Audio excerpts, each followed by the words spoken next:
Assalamualaikum warahmatullahi wabarakatuh. Semoga keadaannya hari ini dalam keadaan baik-baik saja, bisa menerima pembelajaran dari Ibu dan bisa memahami apa yang Ibu sampaikan. Hari ini Ibu akan membahas tentang klasifikasi usaha retail berdasarkan skala usahanya. Sebelumnya Ibu udah membahas poin ke-4 dan poin ke-5, sekarang poin ke-6. Pada poin ke-6 ini, yang pertama adalah retail besar.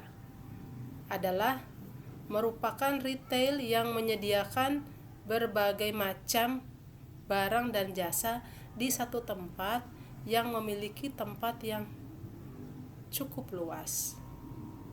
Jadi menjual berbagai macam barang atau jasa di satu tempat yang memiliki tempat yang cukup luas. Contohnya Transmart, Carrefour, di dalamnya ada menjual barang dan ada juga menjual jasa. Itu hubungannya dengan retail besar. Selanjutnya, di retail besar itu dibagi lagi dalam beberapa bagian. Yang pertama, toko khusus adalah suatu bentuk pasar yang menjual suatu lini barang dengan kedalaman tertentu. Maksud toko khusus ini adalah dia hanya menjual barang-barang tertentu saja.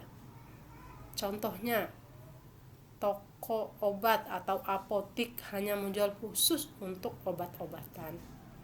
Atau misalnya showroom mobil, khusus untuk menjual mobil saja. Itu dibilangnya toko khusus yang menjual suatu lini barang dengan kedalaman tertentu.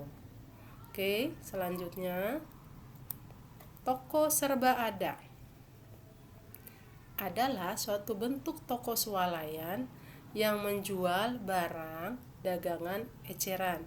Pada umumnya, toko serba lebih besar daripada supermarket.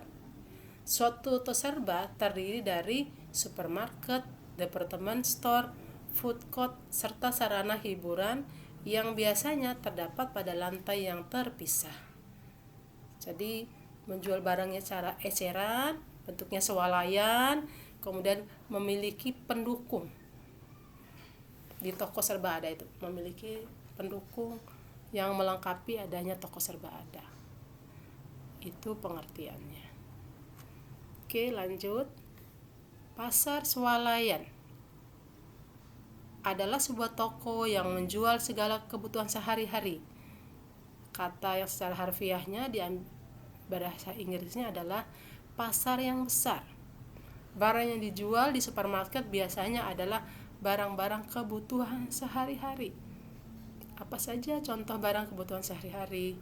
Misalnya sembako, 9 bahan pokok. Kalau di gambar ini terdiri dari buah-buahan. Kemudian ada kecap, ada mie instan, ada kopi, ada berbagai macam buah-buahan dan produk-produk kebutuhan sehari-hari. Oke, selanjutnya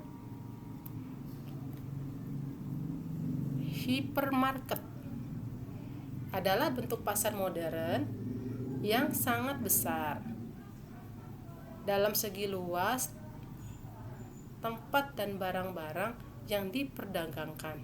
Selain tempatnya yang luas, hipermarket biasanya memiliki lahan parkir yang luas. Pasar modern yang tempatnya sangat luas, seperti contohnya ini. Tempatnya luas, barang-barang yang diperdagangkannya juga dalam partai yang besar. Biasanya orang berbelanja dalam skala yang besar, bisa lusinan, bisa botolan besar. Kemudian lahan parkirnya juga luas untuk tempat parkir para konsumennya. Itu bagian dari hipermarket. Selanjutnya, discount store atau toko diskon adalah istilah yang telah digunakan dari waktu ke waktu dan di berbagai negara untuk sejumlah format retail yang berbeda, yang semuanya menjual produk dengan harga yang pada prinsipnya lebih rendah dari harga eceran biasa. Jadi dia menjual produknya, memberikan diskon, harganya lebih murah dibandingkan tempat-tempat yang lain. Selalu menampilkan misalnya diskon 80%, diskon 50%, beli satu gratis satu. Contohnya di Ramayana, Matahari Department Store, biasanya selalu memberikan diskon. Selanjutnya, pengecer potongan harga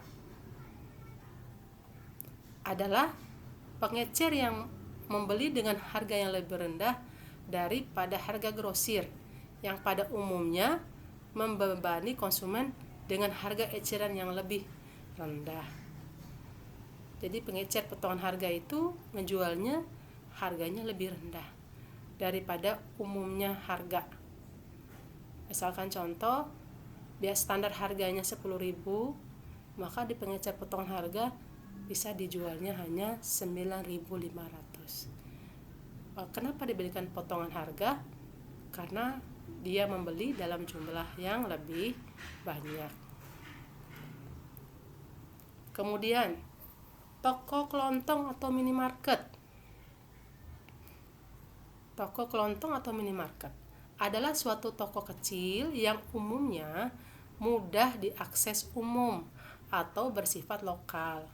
Toko semacam ini umumnya berlokasi di jalan yang ramai, stasiun pengisian bahan bakar, atau stasiun kereta api. Toko kelontong sering ditemukan di lokasi perumahan padat di perkotaan.